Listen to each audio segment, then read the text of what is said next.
Buenos días. Bueno, chicos, después del aplauso que me hicieron y el recibimiento que me hicieron, me quedé chiquitita, no sé qué decirles. Pero bueno, les digo gracias, muchas gracias por estar acá.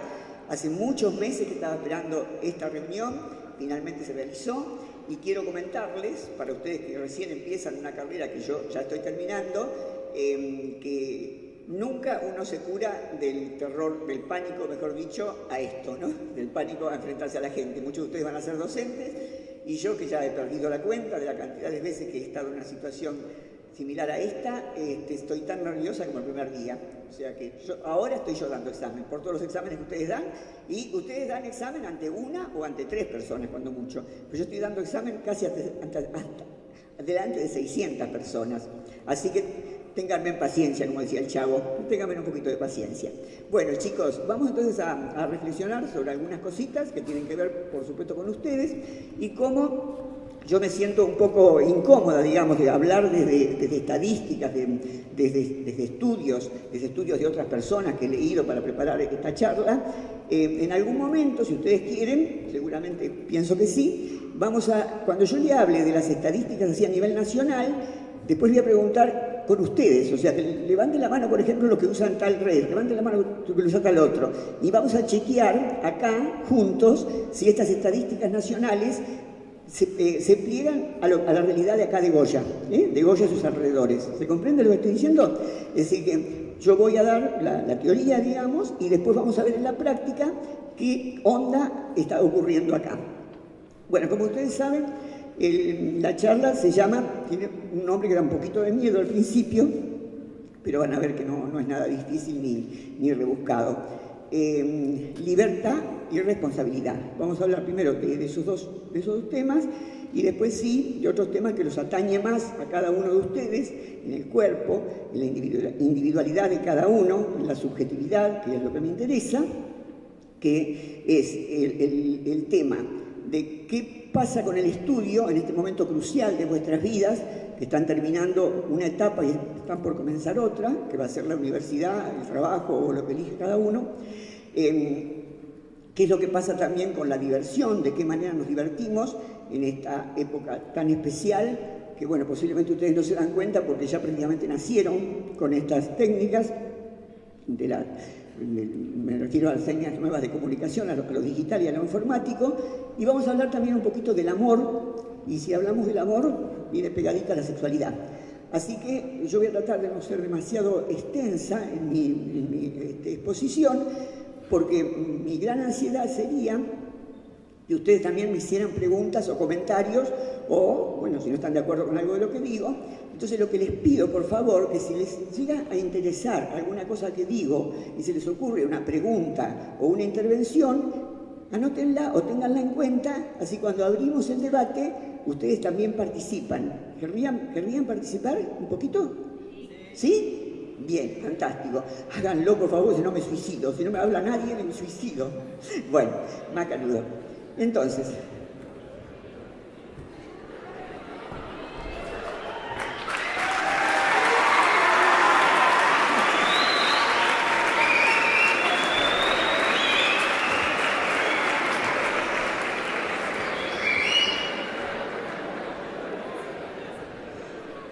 bueno, a esta generación de ustedes que han nacido después de los 90, se les llama, en la jerga de los que reflexionamos sobre los medios de comunicación y sobre la juventud, los nativos del celular. Ustedes son nativos del celular.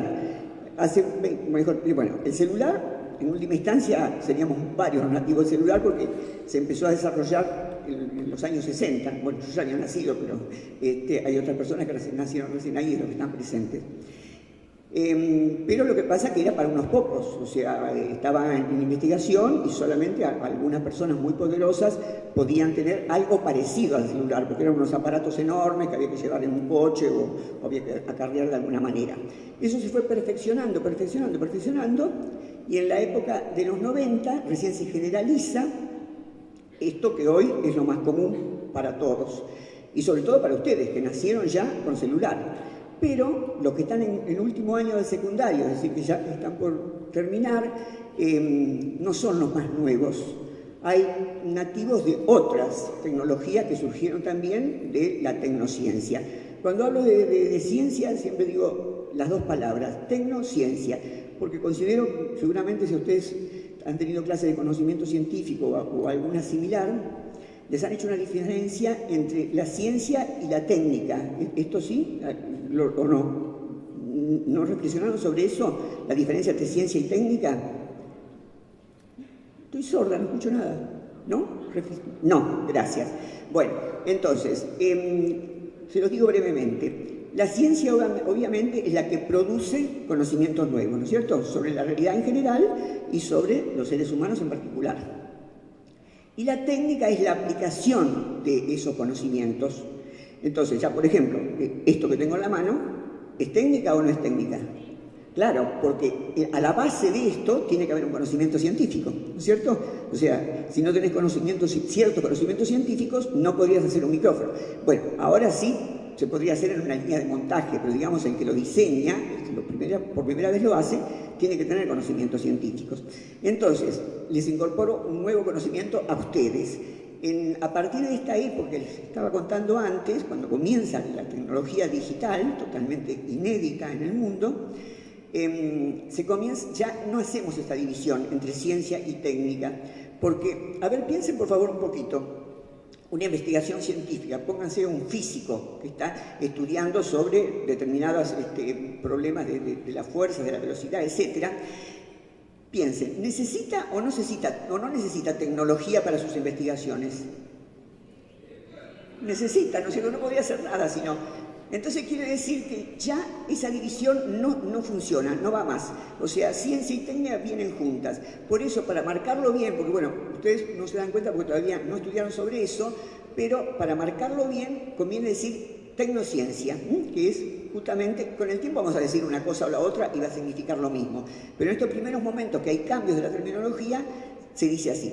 Entonces, les decía que, a pesar de que ustedes son nativos del celular, y el celular es un fenómeno relativamente nuevo en la historia de la humanidad, no, muy nuevo en la historia de la humanidad, hay otros que son nativos de otras cosas que ustedes vieron advenir, que son las redes sociales. Es decir, muchos de ustedes ya tenían celular cuando eran chiquitos, a fines de los 60, a principios o en el 2000, pero después accedieron a las redes. Sin embargo, hay ya chicos que nacieron con las redes y esos chicos seguramente en poco tiempo más van a tener que subjetivarse a otra realidad, porque esta tecnología tiene como característica la aceleración, la velocidad. ¿Vieron? Compramos un celular, estamos chocho porque es lo último, de lo último, de lo último, ¿y qué pasa dentro de 6 meses? ¿Sigue tan, 8 o un año, sigue tan de moda como cuando lo compramos o ya se envejeció? Se envejeció, es decir, listo, ya fue. Entonces, esa aceleración es la propia de nuestro tiempo, que los que somos adultos respecto de ustedes, estamos azorados. Pero ustedes ya esa aceleración la toman como una cosa natural, porque han nacido con ella, ¿no es cierto? Bueno, entonces, antes de seguir hablando de este tema, que tiene directamente que ver con ustedes, quiero aclarar los dos términos con que comenzaba el título de la conferencia: libertad y responsabilidad. Entonces, les pregunto, no se asusten que no es para que me contesten, ¿no? Es una pregunta retórica. Retórica quiere decir una pregunta que uno hace pero no esperando realmente una respuesta, sino para que el otro, el interlocutor, piense por sí mismo, ¿no es cierto?, respecto de lo que voy a decir. La palabra libertad.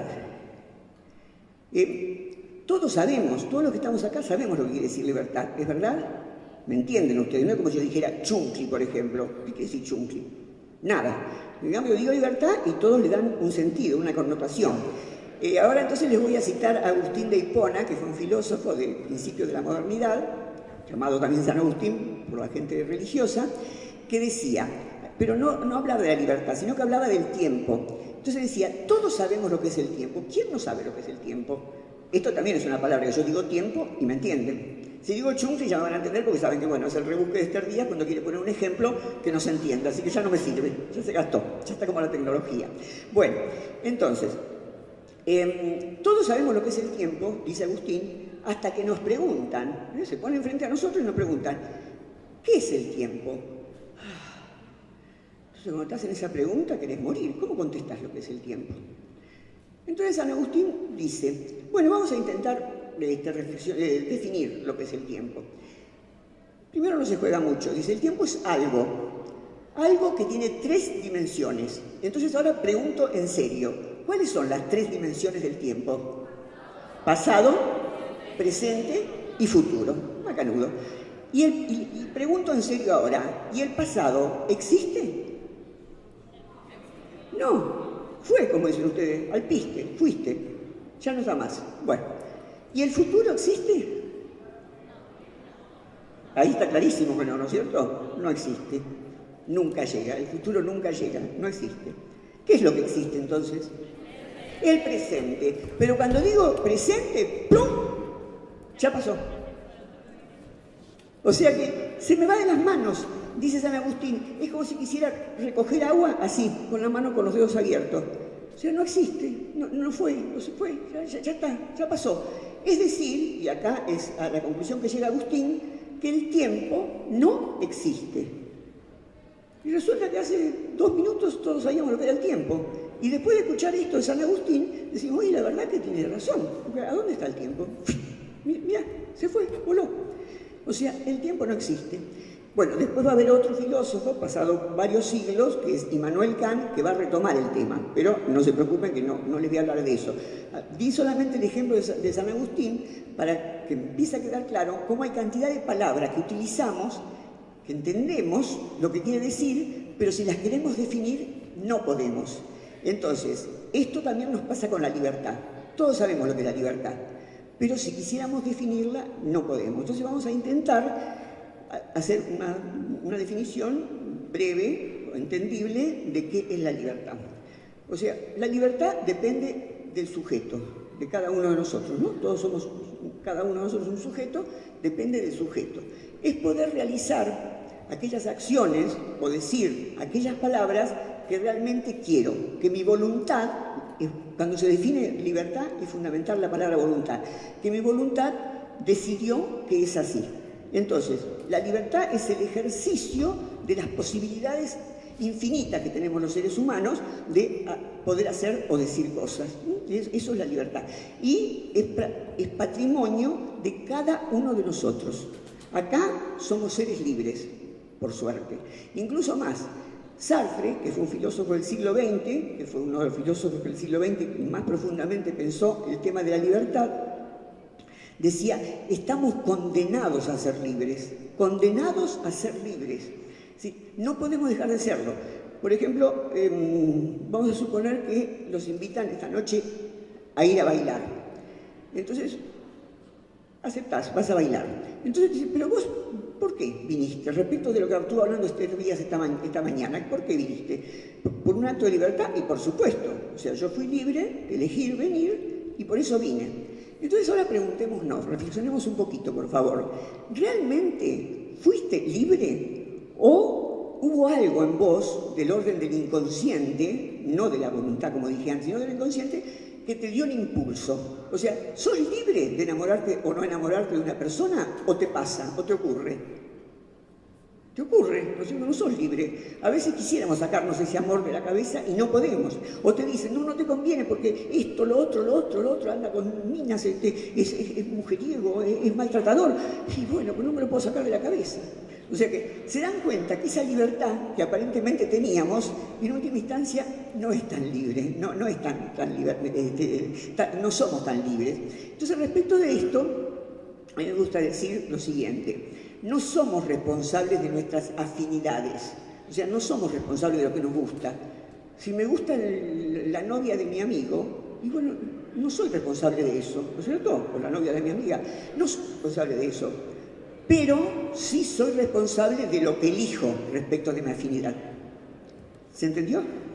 O sea, del sentimiento no soy responsable, porque me acaece, me pasa, me ocurre, pero después que haga con eso, o sea, avanzo o no avanzo, eso sí, ahí sí está la responsabilidad. Entonces se dan cuenta cómo definimos libertad y casi sin pensarlo desembocamos en la definición de responsabilidad. La responsabilidad es hacerse cargo de aquello que elegí y que lo elegí porque soy un ser libre. Hasta aquí, porque yo sé que hablo muy ligero, entonces me estoy tratando de calmar a mí misma.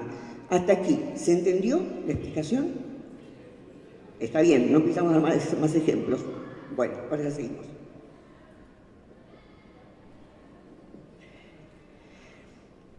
En las encuestas recientes respecto de adolescentes entre 14 y 18 años, se ha llegado a la conclusión, estoy hablando de la Argentina, de que cada adolescente, en general, por supuesto, habrá algunos que tienen más, otros que tienen menos, pero estamos hablando de medias que vienen de la estadística, ¿no es cierto? En general tienen de 3 a 5 pantallas en su poder, o sea, o en su habitación o en la casa como para poder manejarla. Pensemos entre todos qué pantallas tenemos. Por favor, váyanme diciendo, por favor. La tele, el celular,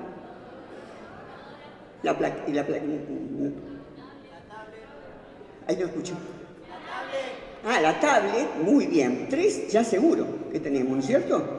Y también por ahí tienen algunas de juegos, ¿no es cierto? Una PlayStation, no sé, algún otro de juego, y seguramente puede ser en otros casos que tuvieran otra pantalla más, porque a veces hay una computadora PC y otras computadoras portátiles, ¿no es cierto?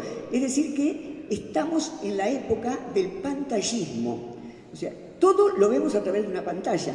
O sea, somos alguien, tenemos que hacer un trámite, inmediatamente nos piden el documento o el nombre y lo ponen en una pantalla. O sea, estudiamos con la pantalla. Es decir, lo que no nos damos cuenta es que ya prácticamente no podemos vivir sin pantalla. ¿Vieron la desesperación que nos agarra cuando no sabemos dónde está el celular? O sea, ya es una extensión de nuestro cuerpo. Ya dejó de ser un aparato en sí mismo. Es como si fuera un ojo o una pierna. Me falta algo cuando no lo tengo. Así que ya lo hemos incorporado de esa manera terrible, con el inconveniente que los brazos, las piernas las tenemos pegadas, por suerte. Pero eso no. No sé, por el momento te lo roban, te desaparece, no sabes dónde lo dejaste, empezás a llamar desde el fijo para ver dónde está y no suena por ninguna parte y te desesperás. Fíjate vos que nos pasa a todos eso, o sea, nos atraviesa. Justamente en la conferencia de anoche, que hubo mucha gente que ahora también estaba contando esta característica de nuestra época, que nos masifica, porque yo dije eso y todo el mundo se sintió identificado, pero a la vez nos individualiza, porque estás solo vos con tu teléfono. Por ejemplo, otra de las cosas que sale de esta encuesta es que casi un 80% de las personas de vuestra edad están las 24 horas del día conectados, es decir, que se van a acostar incluso con el teléfono abierto. ¿Se identifican con eso? ¿Sí? Entonces ahora empecemos las encuestas nuestras. Levanten las manos los que apagan el teléfono en algún momento, bueno, que no sea la clase, por supuesto, porque tendrían que apagarlo, pero pensemos en la vida libre de ustedes, ¿no es cierto? A la noche o cuando están en su casa, cuando están con amigos, etc. Levanten la mano los que apagan el teléfono, por favor.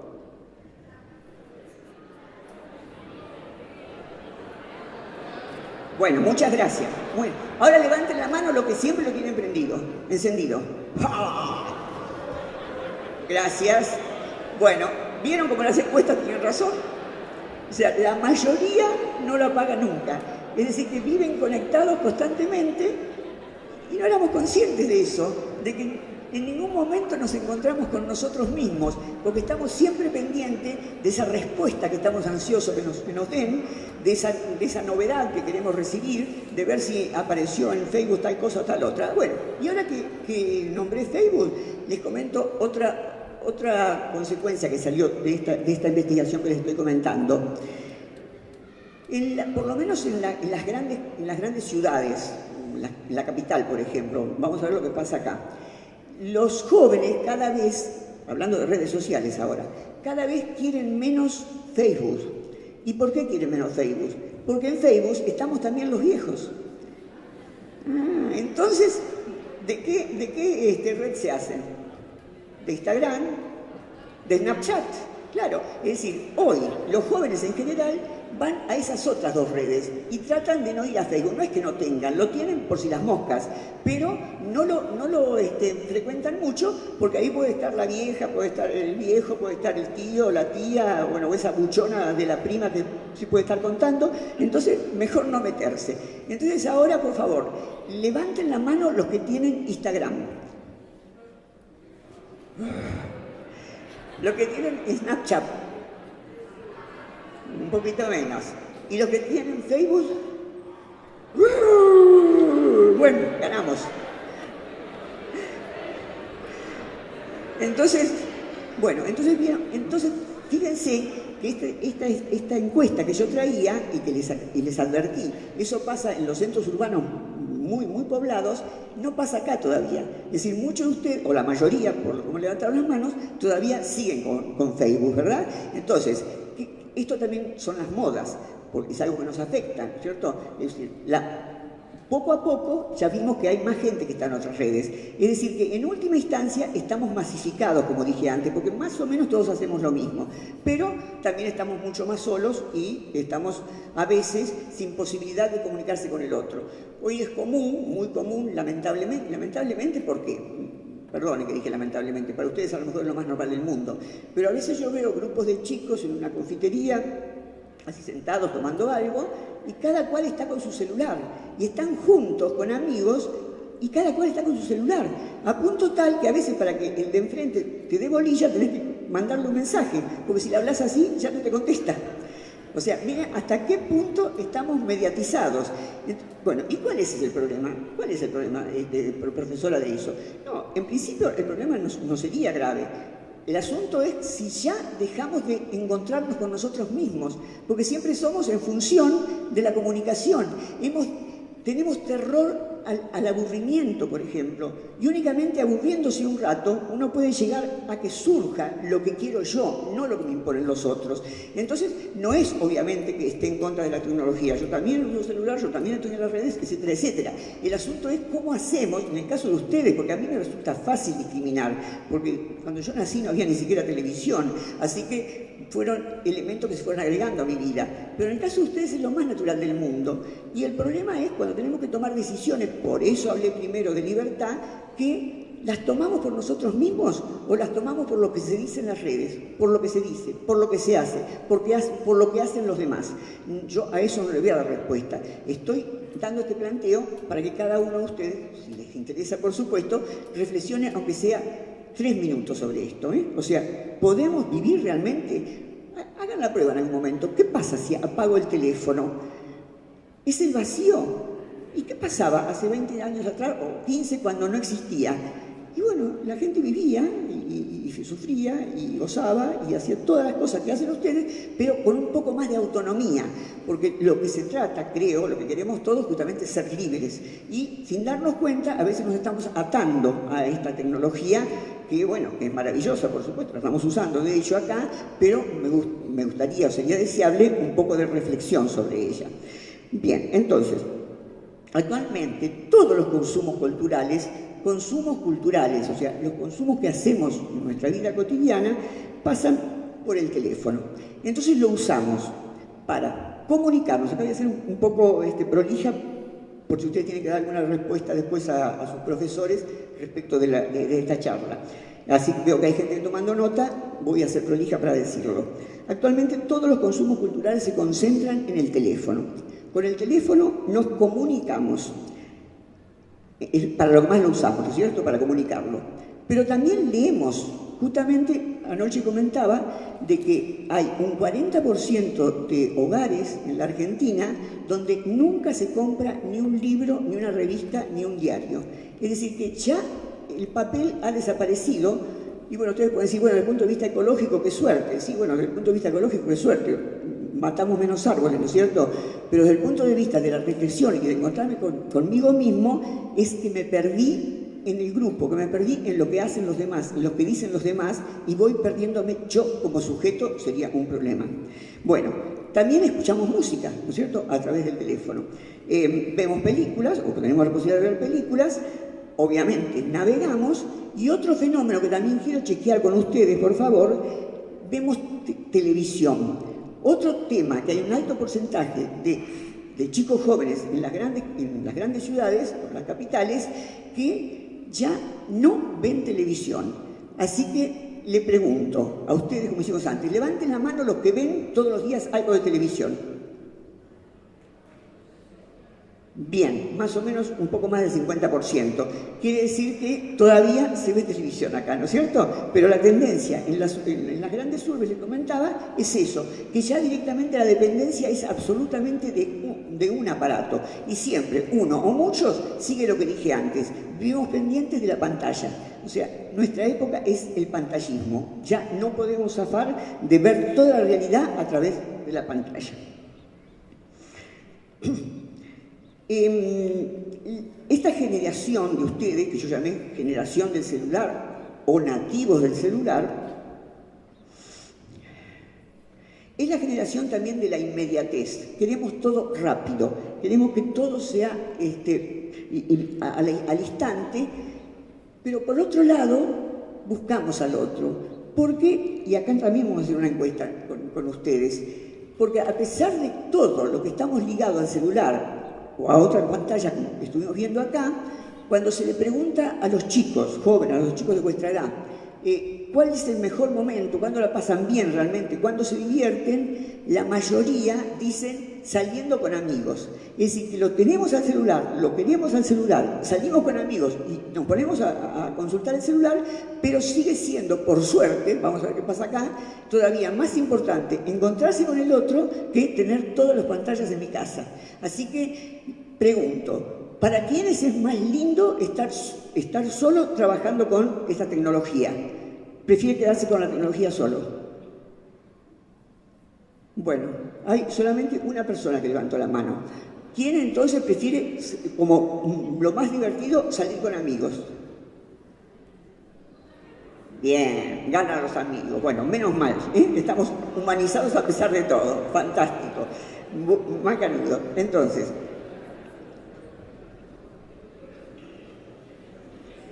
tenemos una comunidad, una comunicación permanente a través de los medios y también una espera constante de respuesta, como dije cuando recién comencé.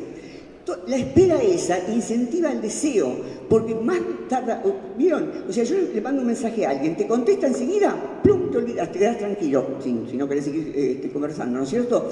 Pero si no te contesta, ¿qué pasa? Si es una cosa importante para vos. En la medida que pasa el tiempo, ¿te agarra angustia o te sentís mal o no de que el otro no conteste? Si es importante, ¿no es cierto? Sí, te agarra angustia. Es decir, que la no respuesta hace más patente la presencia del otro, justamente porque no está, porque la ausencia hace más presente la presencia que me falta. Ahora bien, lo terrible, y esto es una condición casi humana, que si el otro me contesta, inmediatamente me olvido, porque esta es otra característica de nuestra época. Es tanta la velocidad con la que pensamos, trabajamos, nos movemos, nos comunicamos, que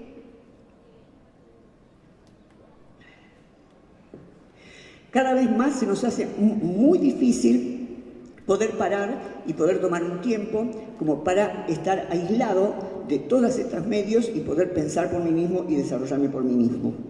Es decir, que vivimos en una cronopolítica. Para los que tengan que dar cuenta de la clase, a esto que estoy hablando, los expertos le llaman cronopolítica. ¿Y cuál es la característica de la cronopolítica? Es el poder del tiempo instantáneo. El poder del tiempo instantáneo. La aceleración es producto, por supuesto, de la información instantánea. Y vamos a ver qué pasa con esta información instantánea. Pensemos, por ejemplo, en los grupos de WhatsApp. ¿Vieron con la velocidad espantosa que se van dando cuando hay un grupo de WhatsApp, que se van dando los mensajes, los iconos que van cambiando, etcétera, etcétera, etcétera? Les pregunto, cuando estamos en un grupo de WhatsApp, que a veces estamos minutos o mucho más tiempo, meditamos realmente, pensamos? ¿O hacemos las cosas casi mecánicamente? ¿Lo primero o lo segundo? Lo segundo, ¿no es cierto? Es decir, que ya no reflexionamos. O sea, directamente el asunto es responder, estar ahí, quien manda el bichito más llamativo y nos olvidamos realmente de cuál era el tema que nos importaba. El tema es estar ahí rápidamente en el toma y daca de la cronopolítica. Los buscadores. Está demostrado que hay buscadores que tardan a lo mejor un segundo menos que otros en mandarte la información y se dejan de usar. O sea, no tenemos ni siquiera capacidad como para esperar unos segundos que me den la información. Me doy cuenta que hay otro que es más rápido, lo cambio inmediatamente. Pero el problema de la velocidad es que la velocidad funda el olvido, porque si desde la mañana empecé a consultar cosas y después sigo al mediodía, después sigo a la tarde, después sigo a la noche, ya a las 12 de la noche me olvidé lo que consulté a las 8, ¿no es cierto? Así que el tema este de tener tanta información, fíjense qué paradoja, produce al final de que nos olvidemos de la información, porque no la podemos fijar por tan rápidamente que pasa. Incluso hubo una filósofa alemana, que a esto voy a decir ahora, le llamó la banalidad del mal. ¿Se entiende? La banalidad, o sea, que el mal parece que no es importante. ¿Por qué? Porque cuando una cosa se repite mucho, es como que va perdiendo sentido. Entonces, hay una falta de sentido. ¿Para qué sirve? Por ejemplo, ¿para qué sirve venir hoy a escuchar a esta filósofa que nos viene a hablar? ¿Para qué sirve? Bueno, sí, ustedes lo tuvieron que hacer, por ejemplo, en algunos casos, porque no vinieron por su propia voluntad, vinieron porque los trajo el colegio o la profesora. Pero, ¿cuál es el sentido? En sí mismo no sirve para nada, absolutamente. Pero los seres humanos somos los que le damos sentido a las cosas. Porque podemos preguntarme, ¿para qué sirve un celular? ¿Y para qué sirve un bebé? Y un bebé, una cosa que caga, llora, me molesta. Y bueno, pero qué terrible sería la vida si no pudiéramos tener bebé, los que quieren tener bebé, ¿no es cierto? Entonces se dan cuenta que el sentido viene con las cosas. Les pregunto en serio, ¿vienen con las cosas o lo damos nosotros el sentido? Lo damos nosotros. O sea que en sí ni la música sirve para nada, ¿no es cierto? Hablando de cosas económicas, bueno, obviamente a no ser alguien que venda música, ¿no es cierto? Las cosas en sí no sirven para nada, somos nosotros los que tenemos que dar sentido. Entonces ahora creo que va cobrando sentido esta charla. Se dan cuenta cómo desde que empecé, estoy tratando de marcar en la época que estamos viviendo, arrollados por esta velocidad, por esta aceleración, que nos lleva forzosamente a la falta de sentido propio, porque empezamos a pensar por el sentido del otro y no por lo que nosotros realmente queremos. Y en este momento de su vida, que están por comenzar una nueva etapa fundamental, como dije al principio, que será la universidad, el trabajo o lo que fuera que cada uno va a hacer, es fundamental tener conciencia de que soy un ser libre. Porque hasta ahora, que ustedes están terminando el secundario, vinieron como por un tubo. Cuando eran chiquititos los agarraron de la pestaña y lo pusieron en el jardín de infante. Nadie les preguntó si querían el jardín de infante o no, a la mayoría, ¿no es cierto? ¡Plum! Te depositaron. Bueno, cuando tuviste edad para ir al primario, seguro que nadie te preguntó, porque al primario es obligatorio, tenés que ir. ¡Plum! Ya está. Y cuando terminaste el primario, en una época como la que vivimos, en que no hay trabajo para casi nadie, mucho menos para los jóvenes, son la mayor cantidad de desocupados en el mundo, no solamente en la Argentina, son los jóvenes. Entonces, ¿qué haces? O sea, porque hasta cuando yo era joven era trabajar o estudiar, pero ahora medio que trabajar no es tan fácil, será algunos un poco lo que pueden. Entonces siguieron con el tubo y hicieron el secundario. Pero en este momento, que ya ustedes son la mayoría adultos o están por serlo, ya no te agarran de las pestañas. Ya la carrera que hagas, si vas a ser médico, si vas a ser profesor de historia o lo que sea que elijas, ya no te la imponen. Es el primer momento que a nivel de estudio ustedes son libres de elegir lo que quieran. ¿Estamos de acuerdo con eso? Yo nunca conocí, con los muchísimos años que estuve en las universidades, alguien que vaya obligado a hacer una carrera. Lo que sí conocí, y a lo mejor muchos de ustedes van a estar identificados, gente que hace una carrera que no es la que quisiera, pero que lo hace o por necesidades económicas o porque la familia lo presiona. Me pasó una oportunidad en el CBC de la UBA, en el ciclo básico de la UBA, que están los chicos de la edad de ustedes, prácticamente los que ya pasan a la universidad, que con un grupo chico de chicos, les empecé a preguntar, pero individualmente, yo los hacía pasar al escritorio y les preguntaba qué carrera habían elegido. Entonces cuando me decían, les preguntaba si era por vocación, si era por presión familiar o cuál era el tema. Entonces, bueno, pasaron diferentes chicos, me dieron distintas respuestas que no me quedaron grabadas en la memoria, digamos, no me impactaron demasiado. Hasta que vino un chico y me dice, yo voy a estudiar de contador. Y yo, que soy bastante prejuiciosa, como somos todos los seres humanos, no puedo creer que alguien tenga vocación, con perdón de la cámara, del que está haciendo la cámara, que es un contador. Me parece que no puede haber gente con vocación de contador, es mi prejuicio que voy a hacer. Entonces le digo, pero escúchame, ¿y vos tenés vocación de contador? Y dice, no, la verdad que no, profesora. Digo, ¿y entonces por qué estudiar? Y no, porque en mi casa son todos contadores y hay un estudio que se supone que con el tiempo yo voy a heredar. O sea que la consigna que me dieron es que tengo que estudiar contabilidad o de lo contrario tengo que ir a trabajar. Y yo quiero estudiar, profesora, así que por eso elegí. Entonces ahí me acordé de una frase de San Martín, que por lo menos en mi época la decían en el colegio, no sé si sigue diciendo. A ver si ustedes la conocen o no. ¿Serás lo que debes ser o si no, no serás nada? ¿Nunca la habían escuchado? Sí, bueno. Cuando yo tenía la edad de ustedes, escuchaba eso y decía, pero ¿qué sentido tiene esto? ¿Qué quiere decir? Me parecía que estaba repitiendo lo mismo, ¿viste? ¿Cómo serás lo que debes ser? Por supuesto, soy lo que debe ser, si no, no seré nada. Y para mí no tenía sentido esa frase. Pero cuando este alumno me dijo eso, le pregunté, enseguida retomo lo de San Martín, ¿y vos qué te gustaría realmente? ¿Cuál es tu vocación? Y dice, yo quisiera estudiar Historia del Arte, profesora, pero me matan en mi casa de estudiar el arte. Entonces, dentro de mí, por supuesto, no fui tan malvada de decírselo a él, pensé, vos sí que no serás nada, querido.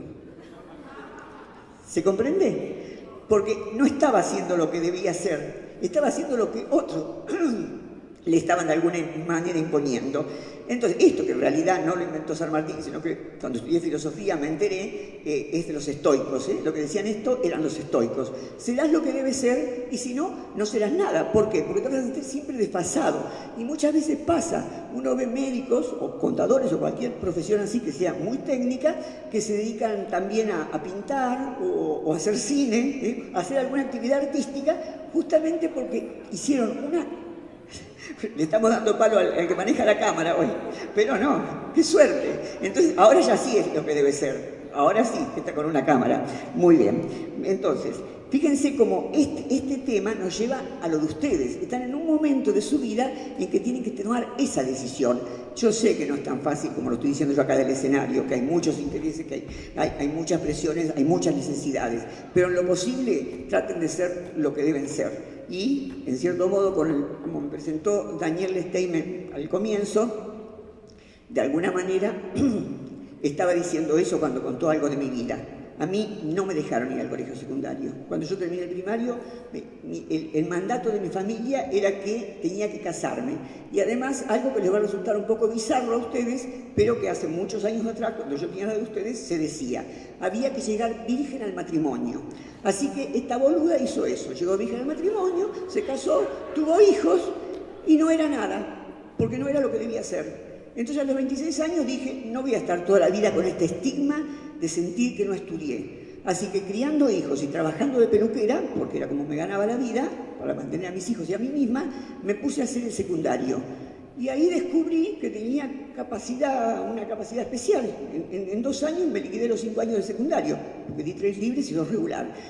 Y entonces, antes de cumplir los 30 años, di el examen de ingreso a la Universidad en la Universidad de Buenos Aires, en la Facultad de Filosofía y Letras, que era mi vocación, tal como contó Daniel, y ahí sí sentí lo que debía hacer. Porque a los 29 años, si alguien me pregunta cuál fue el día más feliz de tu vida, de mi vida, fue el día que vi, porque había que dar el examen de ingreso, repito, o sea, si no, no se entraba. Fue el día que vi en la lista, en la Facultad de Filosofía y Letras, mi nombre entre los nombres de los que habían ingresado. Entonces, ese es el momento que recién me encontré conmigo misma. Ya tenía casi 30 años. Entonces, de alguna manera, la reflexión que estoy haciendo con ustedes y que les agradezco el silencio y la atención con que me están siguiendo, apunta a eso, que ustedes no tengan que esperar tanto como yo para sentirse logrados, que puedan ahora, en este momento de su vida, dejar un ratito chiquitito, apagado el celular y reflexionar seriamente qué es lo que quieren hacer de su vida por ustedes mismos. Pero, gracias.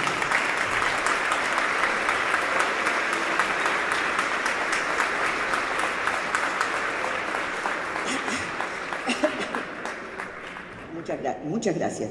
Bueno, entonces, nuestro tiempo, como en cierto modo ya lo dije antes, es accidental. O sea, vivimos al ritmo de lo que va aconteciendo, porque este momento, esta cronología que les comenté, compite con la velocidad de la luz y no participa ni del pasado ni del presente, ni del futuro. Vivimos en un presente constante.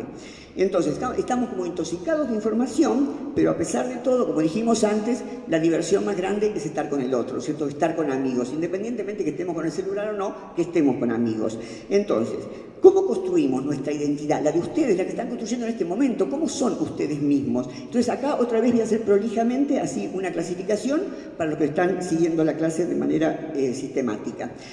La identidad la construyen ustedes la construí yo cuando era joven, la vamos construyendo, fundamentalmente con grupo de pares. Se dan cuenta que para nosotros es más importante estar con amigos que estar con la familia, por ejemplo, ¿no? Para nosotros, para ustedes, para la gente de su edad. Es decir, además, necesitamos, cuando somos muy jóvenes, como es el caso, necesitamos diferenciarnos de los grandes. Entonces, ¿qué hacemos? Bueno, empezamos a hinchar en casa para que nos dejen hacer un tatuaje, por ejemplo. Gran problema de los adolescentes porque, bueno, en general los padres se resisten a eso. Pero ustedes necesitan diferenciarse. Entonces, o un tatuaje, o un piercing, o teñidos, algún color medio exótico, o una cosa que es muy nueva, que no pasaba, qué sé yo, hace 30 años atrás, el tema de tener músculo, de tener fibra. En la década del 60, por ejemplo, lo fundamental era ser muy delgado, delgadito así como por ejemplo, Tomás, así, flaquito, flaquito, flaquito. Hoy te tomé de inspiración, Tomás. Bueno. Ahora a Tomás había que decirle que haga más gimnasia para que tenga más fibra, porque ahora la moda es ser fibroso. Ustedes saben que la gente que tiene mucho poder adquisitivo, yo vivo a 15 cuadras de Puerto Madero, lamentablemente no vivo en Puerto Madero, pero vivo a 15 cuadras, así que cuando salgo a caminar, camino por Puerto Madero, es decir, por lugar donde está la gente con mucho dinero. Y está lleno de negocios que venden tarros de fibra. O sea, hay gente que se alimenta con fibra. ¿Se imaginan el dinero que hay que tener para eso? O sea, esa fibra por lo general es importada. Pero el asunto es eso, no ser gordo, por supuesto, ser delgado, pero fibroso. Es la moda del momento. Y un tema que hasta ahora los varones se habían salvado en una sociedad machista como la que vivimos, ya les está tocando. Porque antes la moda era cuestión de mujeres, ¿no es cierto? Pero ahora también hay perfumes para ellos, hay desodorantes para ellos, hay ropa para ellos. Es decir, que hay también presión, si sos muy gordo, o sea, o si no te cuidás. Es decir, que la presión que antes vivíamos solamente las mujeres para estar siempre producidas y lindas y hermosas y fantásticas, ahora también le llega al varón. Es decir, que esta sociedad de consumo, se dan cuenta que esto es por el consumo, porque cuanto más se promociona eso, más venden, en este caso, los que venden fibras o los que tienen gimnasio, ¿no es cierto? O sea, que estamos al servicio del consumo, no podemos evitarlo, pero lo bueno sería que pensemos realmente si es eso lo que queremos o si nos bancamos ser demasiado flacos, ser demasiado gordos y no le damos importancia a esta cuestión de la moda. Es bastante difícil, pero no imposible. Depende justamente de no dejarse llevar por la corriente, sino de pensarlo por nosotros mismos. Y además, una característica, y ya estoy casi por terminar, una característica es que el joven, en general, a todos nos pasa, o nos ha pasado, mejor dicho, no es consciente. Voy a decir una cosa un poquito fea, pero nos viene bien para reafirmar después la alegría. No es consciente de que la muerte le puede llegar a cualquiera. ¿Y por qué esta loca viene ahora a tirar esta mala onda acá? No, no es mala onda. Porque hablando otra vez de las estadísticas, la juventud o la gente joven que muere, la mayor cantidad, o sea, el porcentaje más grande es en accidentes de tránsito, manejando motos o manejando coches. Entonces, fíjense, creer que somos eternos, que los que nos podemos morir solamente somos los viejos, hace que nos arriesguemos mal, tanto con la velocidad o manejar sin suficiente cuidado o moverse sin suficiente cuidado, como con las drogas. O sea, todos sabemos que drogas, bueno, hay drogas que son legalmente permitidas, ¿no es cierto? El tabaco y el alcohol, pero son drogas, como cualquier droga, si consumís demasiado, te va a hacer mal. Después se dan las prohibidas, en ese tema no voy a meter hoy porque daría para una charla para eso solamente. Pero la primera causa son los accidentes de tránsito y la segunda causa de muerte juvenil son el consumo excesivo de drogas. Entonces, fíjense cómo esa velocidad y ese seguir sin pensar nos ha llevado a esto. En las fiestas electrónicas, que la gente vaya a morir, que la gente vaya a matarse en una fiesta electrónica. ¿Por qué? Porque sabemos que toman drogas sintéticas y a veces les venden cualquier cosa, o como pasó no hace mucho tiempo en Buenos Aires, no les dan agua y si toman éxtasis y no tienen agua, revientan, se mueren. Pero esos riesgos, en general, uno no lo piensa porque parece que como es joven, tiene la vida comprada. Y lamentablemente ninguno tenemos la vida comprada. Así que vuelvo a decirle, el tema es desagradable y hubiera sido más lindo no decirlo. Pero, ¿para qué lo digo? ¿Para qué lo digo? Para ver si después pensamos un poco y podemos por nosotros mismos torcer esta dirección que nos lleva o que nos puede llevar a riesgos fatales, torcerla para reafirmar la vida, reafirmar la alegría, sin necesidad de intoxicarnos o de arriesgarnos a los accidentes. O sea que fue un momento nada más, pero lo dejo para que sigamos pensando. Y ahora sí llegamos al amor, para salir de esto, y si hablamos del amor, como dije al principio, hablamos de la sexualidad, hablamos del sexo y hablamos del género, que son cosas diferentes. El amor es un sentimiento positivo respecto a otra persona, con ansiedad de estar con ella, con no poder sacarse de la cabeza, con querer quedar bien con esa persona y con querer que esa persona me quiera. Pero si hay amor, se compromete el cuerpo, que es lo único que tenemos. Yo no sé si tenemos alma, pero seguro que tenemos cuerpo, ¿no es cierto? Entonces, se compromete el cuerpo y está la posibilidad de querer estar con el otro. Entonces ahí está el sexo. El sexo es algo biológico que nos dio la vida y que no necesariamente estamos conformes con ellos. Hay muchas personas que nacen como varón, pero se sienten mujer, o al revés. Entonces, eso es el género, una cosa que vamos construyendo nosotros mismos. Y el sexo biológico, el género es una construcción, y la sexualidad también es una construcción. Y acá ya, cuando digo sexualidad, abarco las dos cosas. Abarco todos los géneros posibles. Abarco el femenino, el masculino y otras sexualidades.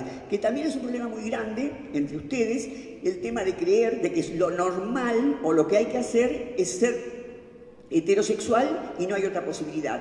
¿Y esto a qué nos lleva? A que a las personas que tienen otra elección sexual, ya sea chicas que aman las chicas o varones que aman varones, se los discrimina, se les hace bullying. Eso es terrible. A ustedes, como dije al principio, fueron libres. El varón que le gusta a la mujer, ¿fue libre de que le gusta a la mujer o le gusta a la mujer porque le sale que le gusta?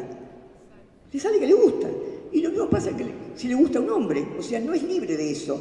Y lo mismo las chicas, o sea, no es libre de que te guste una chica o que te guste un muchacho. Pero esta sociedad represora, y ahí sí, la juventud toma los prejuicios de los grandes. Esta sociedad represora le hace bullying al chico o la chica que tiene una sexualidad que no es la que nos marcó el poder. En la sexualidad está todo permitido, siempre y cuando seamos mayores de edad y lo hagamos con libertad, sin obligación, tanto para nosotros como para el otro. Y en esto sí, me gustaría, por favor, que quede un poquito de reflexión, porque una de las cosas que me enteré estando acá en Goya es de un grupo de chicos que le hacen bullying a chicos que tienen sexualidades que no son las elegidas por el poder.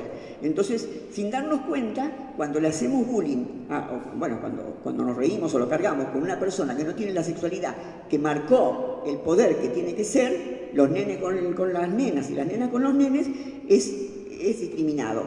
Póngase en el lugar de esa persona que no fue dueña de elegir su deseo y es discriminada. Y creo que si nos ponemos en el lugar, no va a ser mágicamente, pero se pueden arreglar un poco las cosas para que haya solidaridad en lugar de esta cosa tan terrible de discriminar a una persona por una elección que en última instancia no fue libre de elegir, porque como vimos al principio, hay cosas que nos pasan desde el cuerpo y no las podemos cambiar. Entonces, este es un tema sí muy serio y que es muy triste que entre gente joven que tendría que dijimos lo más lindo es estar con otro, que se utilice una elección sexual en este caso, o de cualquier otro tema, podría ser de color o la nacionalidad, para discriminar al otro. Y para terminar, antes quiero decir una cosa, porque una cosa que me preocupa muchísimo, hablando así del tema de la sexualidad, es que yo estos días que estuve leyendo bastante a sociólogos y a gente que se ocupa del tema de la juventud para preparar esto, me encontré con una cosa muy triste. Porque hace 50, 60 años atrás, cuando me educaron a mí, en una sociedad machista como la que vivimos, repito, la consigna era que los hombres, los varones, cuanto más mujeres anduvieran, mejor. Y en lo posible que no se enamoraran. O sea, tener muchas relaciones sexuales y no enamorarse. Y el varón que hace eso es piola. No sé qué palabra dicen ustedes, pero piola se entiende, ¿no es cierto? O sea, es el canchero, bueno, está todo bien. En cambio, si una chica le gusta andar con muchos chicos, ¿qué es? Es una puta. Así que, fíjate vos, cuando yo vi que después de tantos años, casi medio siglo desde que me educaron a mí, siguen las mismas consignas, me dio una tristeza, pero me emocioné casi hasta las lágrimas, pero de indignación.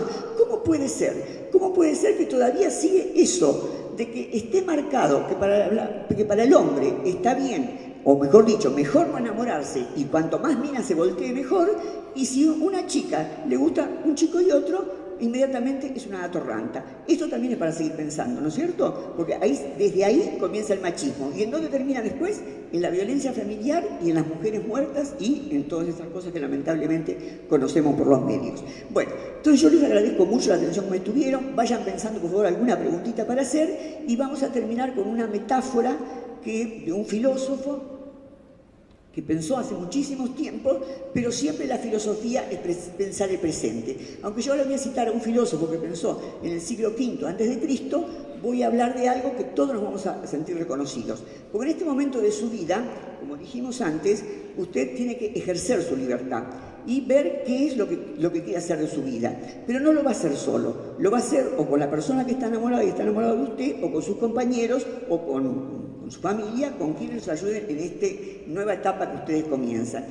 Es decir, que desde la filosofía podría decirles que ustedes están en una búsqueda de la verdad, están buscando qué es la verdad en su vida, qué es lo que lo va a hacer sentir lo que debe ser y no ser nada.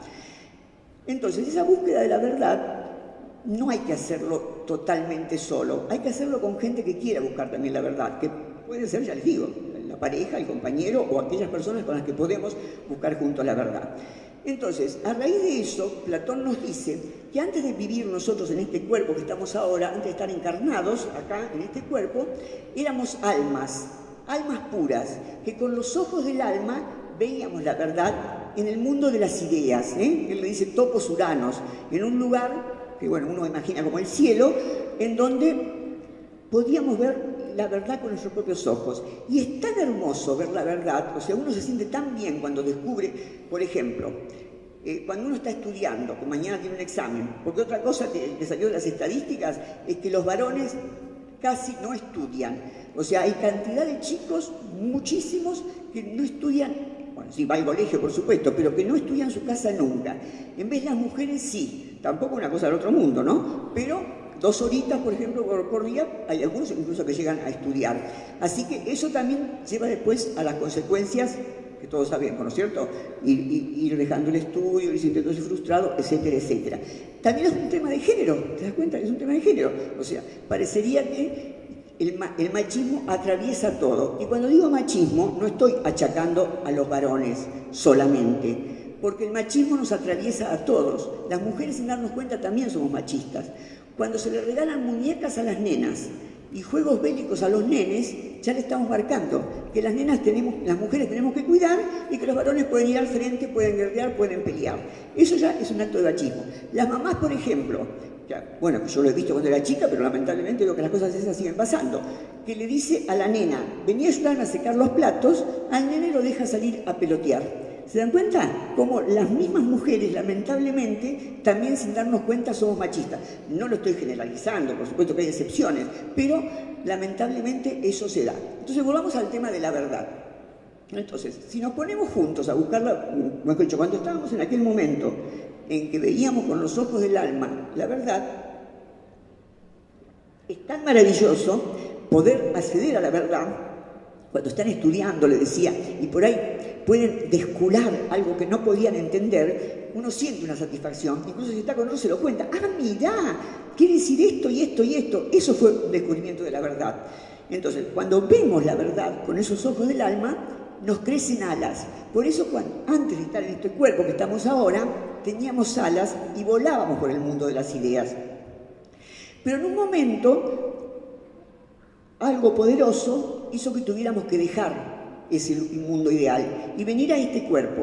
Y para llegar a este cuerpo, para meternos cada uno en esta piel que cada uno tenemos, tuvimos que pasar por el río Leteo.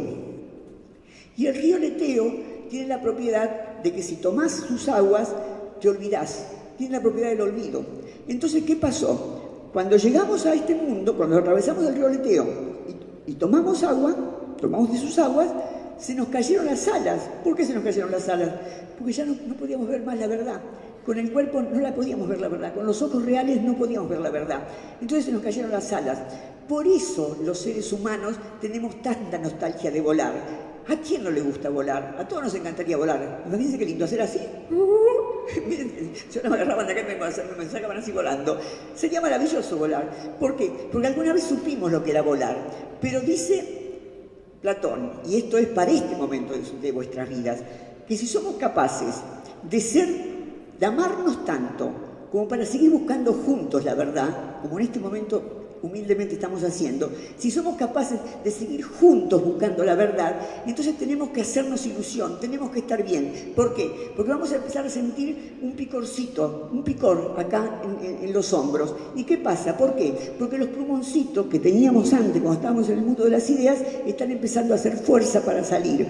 Y si seguimos juntos, nos amamos tanto como para seguir juntos buscando la verdad, podría ser que en algún momento nos crecieran otra vez las alas y pudiéramos volver a volar. Muchas gracias.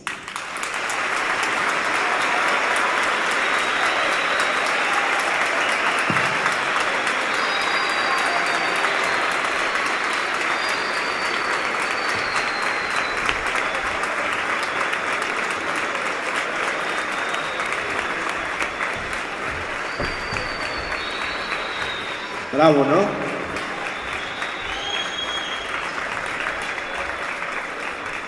Bueno, algunas preguntas.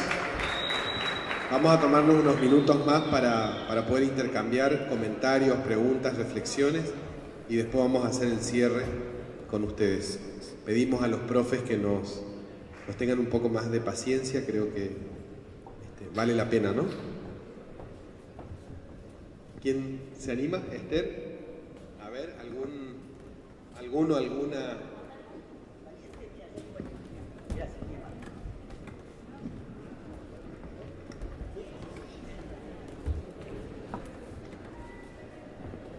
Hola. Buenos días. ¿Dónde estás, por favor? Hola, hola. Ah, Hola, sí, ya te veo, ¿qué tal?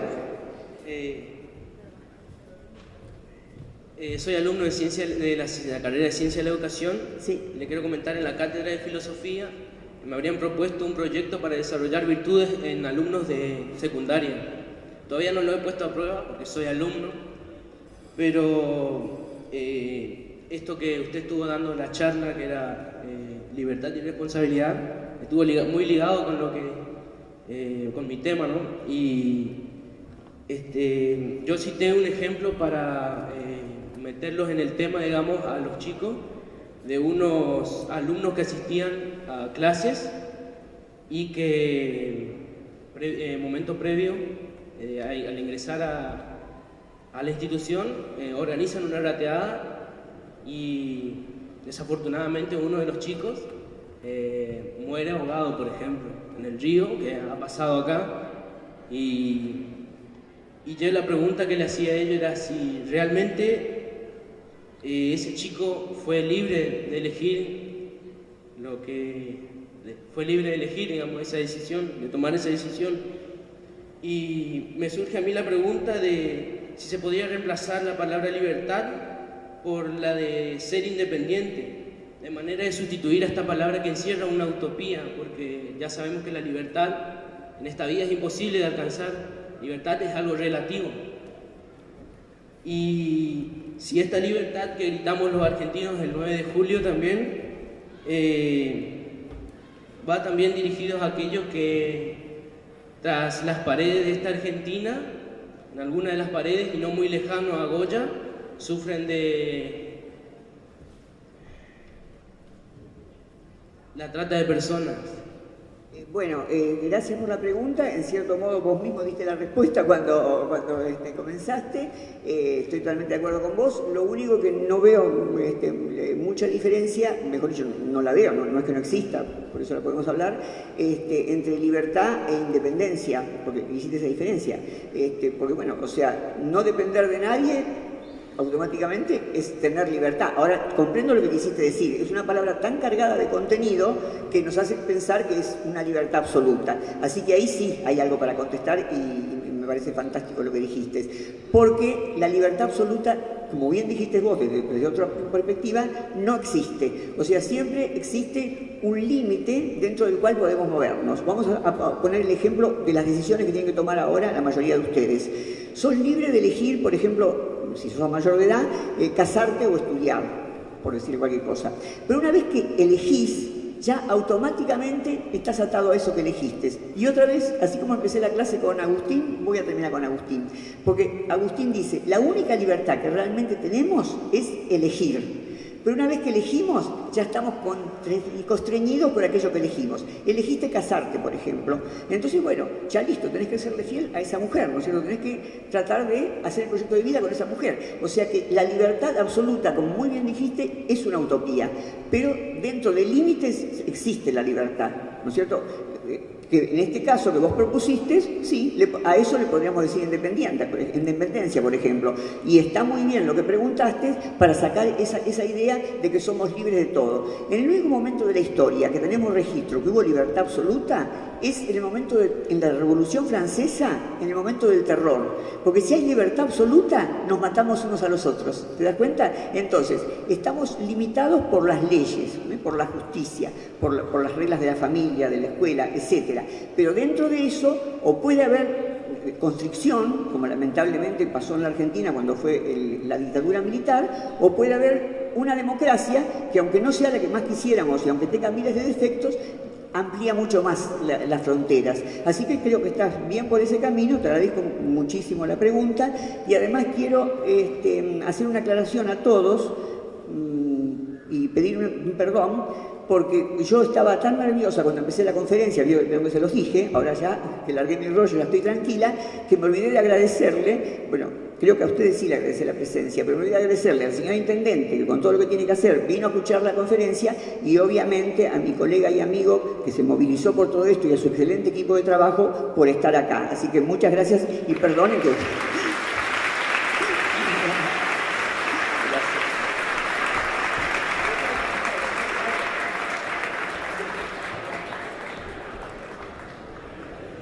Bueno, ¿hay otra pregunta? Tienen ganas de irse, ¿no es cierto? Bueno, entonces chao chicos, gracias por todo.